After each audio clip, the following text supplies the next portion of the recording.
Hi there and welcome back to my channel. If you haven't been here before, my name is Angie and I am a chemist who loves makeup. And today we're going to talk about the dupe for the Morphe x Jaclyn Hill eyeshadow palette that has kept social media buzzing. This is the Crown OMG color eyeshadow palette. And at first glance this looks pretty much identical in color to the Jaclyn palette. But we are going to discuss further my thoughts, if I think that this is a formula dupe, if I think that Crown brushes produced the original Jaclyn Hill palette, and if I would purchase this palette over the original Jaclyn Hill palette. And if you want to see more ingredient focused makeup reviews, please don't forget to click the subscribe button and the notification bell so you will always be notified when I upload a new one. And with that, let's jump into the video. So the reason why this is such a big deal is because Morphe started out as a private label brand in which they are thought to have bought their brushes and eyeshadow palettes from Crown brushes. Private labeling basically means that you are buying a company's product that they produce and putting your name on it. Think store brand products such as Kroger canned food, CVS medicine, Target's up and up hygiene products. Not only is this common for big chains like I mentioned, but this is also common for beauty brands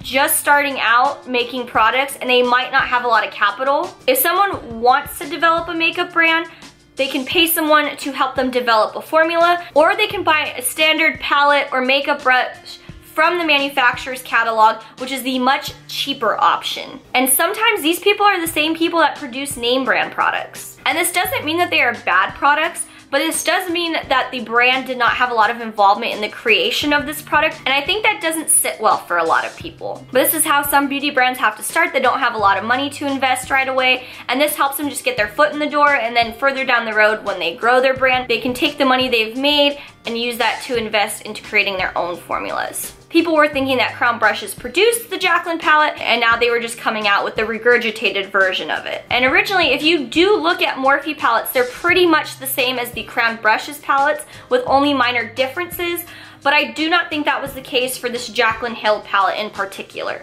A couple ingredients are in both the OMG palette and the Jaclyn palette, such as talc, mica, kaolin, dimethicone, tridecyl trimeltate, and ethyl hexyl palmitate. But the order seems to be pretty different in both of them, other than talc and mica being the first two ingredients, but that's pretty standard in a lot of eyeshadow palettes. Two ingredients that I did notice in this Crown brushes palette as well as some of their other palettes, but not in any of the Morphe palettes, if I missed any let me know, were polymethyl methacrylate and polyisobutene. So polymethyl methacrylate is used as a film former. In this case, I'm not sure what it was used for, perhaps a filler. I haven't seen this ingredient really before. To give you a little bit more information on it, it can be used to make large sheets of glass, and the trade name of that is plexiglass, if you've heard of that before, and it can also be used to make acrylic nails. This doesn't necessarily make it unsafe or safe, this is just a little bit more information, because I was having a hard time finding some more information on this, particularly in eyeshadows. And polyisobutene is used to hold together powders, such as in this instance eyeshadows,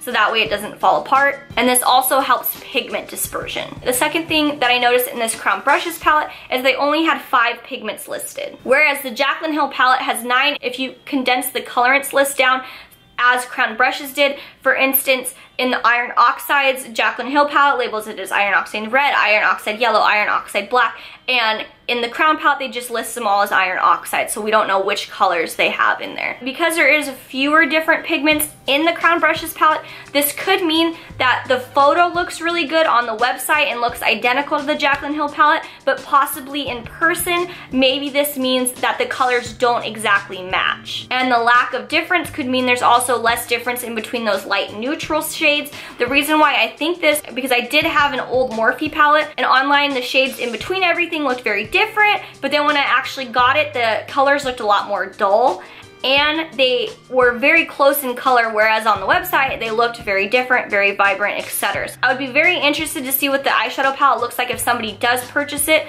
because I'm not 100% convinced that they were able to achieve the same colors of the eyeshadows. But it is possible. The preservatives in the Jaclyn Hill palette also made me doubt that this was a Crown brushes private label product. In the Jaclyn Hill palette, I immediately recognized phenoxyethanol, ethyl hexylglycerin, and caprylglycol, which are commonly found together to function as preservatives. Whereas in other Morphe palettes and Crown palettes, they use parabens to act as a preservative. In the OMG palette though, I don't notice any immediately recognizable preservatives. It is possible that some of the ingredients in these have antimicrobial properties in addition to the other functions that they serve in this formula. Preservatives are such a small thing that doesn't really affect the quality of the formula. It wouldn't make sense to take out the parabens and switch them out with another one unless they were gonna advertise that this product was paraben free behind, because you would want to be able to market that. And then another thing about the OMG Crown Palette is that in their may contain plus or minus,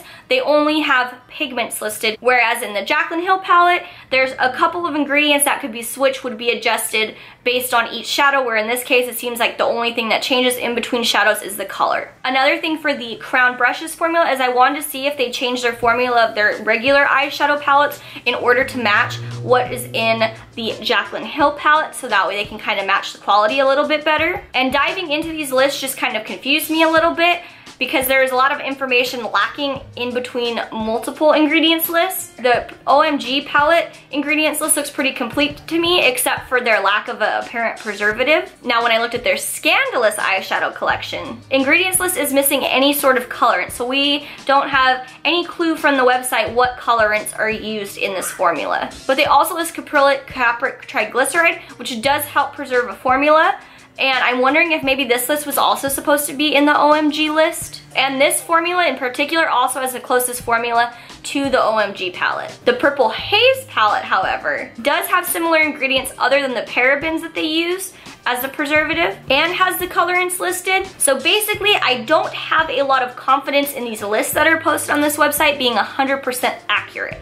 So my opinion overall is that I think that Crown Brushes created this palette similarly to how Makeup Revolution likes to create dupes of very popular products, catering to those who want to get a similar product at a lower price point. And also in the description describing the Jaclyn Hill palette, it is mentioned that Jaclyn created 35 OMG colors. Seems to me that's where they got the name for this Crown Brushes palette from. And I don't think I would like how this palette performs, because it is so similar to other Morphe palettes, which I personally am not a fan of. But I was also someone who is willing to spend money on the Jaclyn Hill palette, but I don't even know if I would purchase an eyeshadow palette from Crown Brushes, just because the lists were missing some information, and that kind of makes me a little bit hesitant. I'm gonna link down below both the Jaclyn Hill palette, the Crown Brushes palette, and some other Morphe and Crown Brushes palette, so that way you guys can take a look at the ingredients and let me know what you think. Would you buy either palette? And do you think now that Morphe is becoming a larger brand that they're gonna do what they did with the Jaclyn Hill palette and maybe start to produce their own formulas?